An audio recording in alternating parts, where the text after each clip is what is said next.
La Secretaría de Comunicaciones y Transportes Federal, a través de la Dirección de Aeronáutica Civil, realizó un chequeo de los instrumentos de pista que sirven para el aterrizaje de aviones, informó el director del Aeropuerto Internacional de Toluca, Alejandro Argudín Leroy. Estamos verificando, es el sistema de aterrizaje por instrumentos de precisión, el ILS categoría 3. Es una verificación que se hace periódicamente, nos toma entre 2 y 3 días y hay que hacerlo entre cada 6, cada 8 meses. Esta es la primera ocasión de lo que va del año.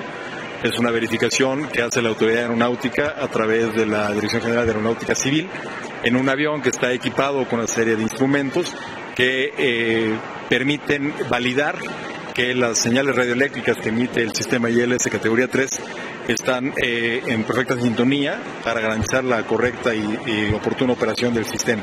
Esto lo único que nos permite es garantizar que la operación de las aeronaves, cuando se tenga que hacer en condiciones reales de categoría 3, es decir, cuando tengamos un banco de niebla o que tengamos una cierre de aeropuerto por baja visibilidad, pues el avión aterrice sin problema alguno, ¿no? Que se garantice la seguridad de la aeronave y de los pasajeros, ¿no? El director del Aeropuerto Internacional de Toluca comentó que el costo de la verificación es de 275,000 pesos y esto se realiza una vez cada 6 meses.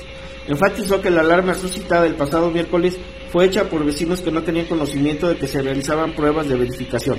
En su oportunidad, el director de operaciones del Aeropuerto Internacional de Toluca, Juan Carlos Calderón Medina, explicó que existen luces de color blanca y roja y que los pilotos, para poder aterrizar, si van muy arriba, ven puras luces rojas y si van muy abajo, luces blancas.